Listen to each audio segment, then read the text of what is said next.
हरे कृष्ण। भगवद गीता अध्याय 3 श्लोक संख्या 32। ये त्वएतत् अभ्यासोऽयन्तो नानुतिष्ठन्ति मे मतम् सर्वज्ञान विमूढ़ां स्थान विद्धि नष्टान अचेतसः। किंतु जो ईर्ष्यावश इन उपदेशों की अपेक्षा करते हैं और इनका पालन नहीं करते, उन्हें समस्त ज्ञान से रहित दिग्भ्रमित तथा सिद्धि के प्रयासों में नष्ट भ्रष्ट समझना चाहिए। ये मत सोचिए कि भगवान हमें कोई धमकी दे रहे हैं, डरा रहे हैं। नहीं, भगवान परम पिता हैं। हाँ? पितामहस्य जगतो माता धाता पितामह। भगवान पिता है, भगवान माता है, भगवान पालने वाले हैं, भगवान ही हमारे सब कुछ है। और जितना प्रेम हमसे भगवान करते हैं उतना पूरी सृष्टि में कोई नहीं कर सकता।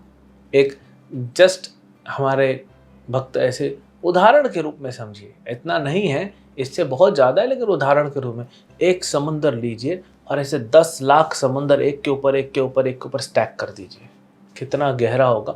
इससे ज़्यादा प्रेम भगवान हमसे करते हैं।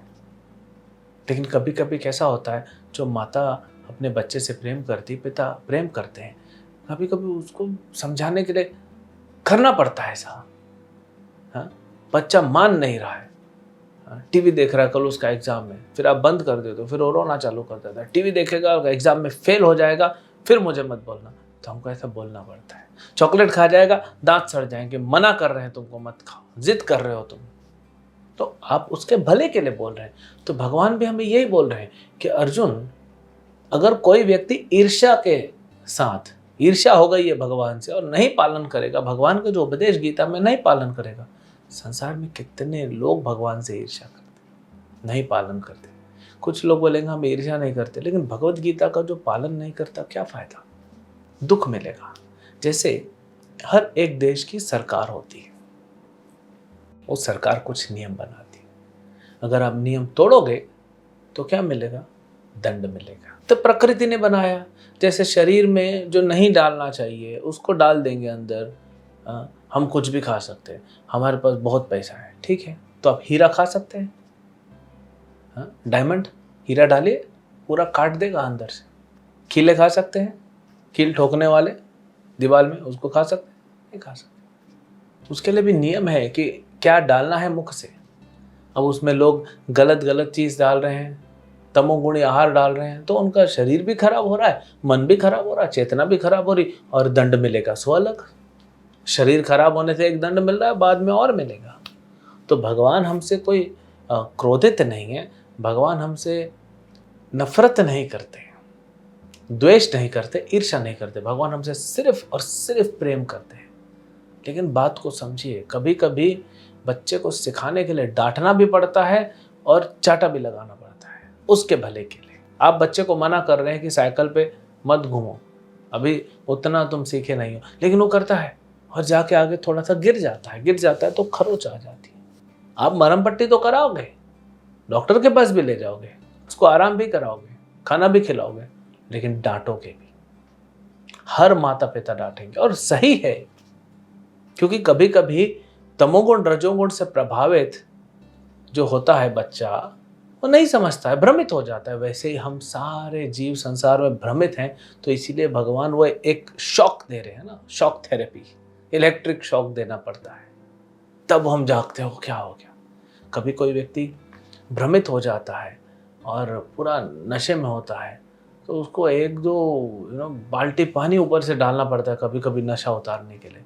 कभी कोई किसी कॉलेज स्टूडेंट का एग्ज़ाम है, स्कूल स्टूडेंट का एग्ज़ाम है, उठता नहीं, तो माँ डांटती है, फिर भी नहीं उठता तो उठा के उसको बिस्तर से नीचे रखना पड़ता है, तब वो जागता है। तो ऐसे ही भगवान इस भाव से, हमारा भला हो इस भाव से कह रहे हैं। दंड देने का कोई भगवान का इच्छा नहीं है, लेकिन करना पड़ता है सुधारने के लिए।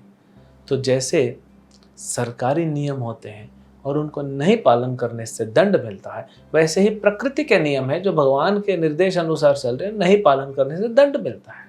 वैसे ही भक्ति के नियम है, अगर हम भक्त बनेंगे, भक्ति करेंगे, आत्मा जो है वो भगवान का एक अंश है, तो स्वाभाविक ही हमारे लिए क्या ड्यूटी है, हमारा भक्ति करना। अब नहीं करेंगे तो इसीलिए दंड मिल रहा है। दंड भगवान नहीं दे रहे हैं, हम भक्ति नहीं कर रहे इसीलिए।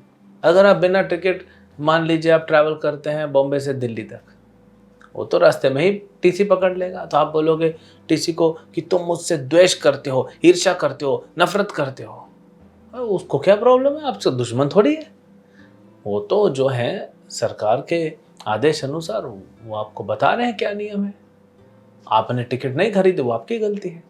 तो ऐसे ही प्रकृति के नियम है भगवान के अनुसार, उसको पालन करना। ऐसे ही भगवत गीता में जो भक्ति के हमको कुछ नियम बताए गए हैं जो हमको आगे बढ़ाने के लिए, उसको पालन करेंगे तो अच्छी बात है, नहीं पालन करेंगे तो दंड अपने आप आता है, क्योंकि फिर हम धीरे धीरे सुधरेंगे।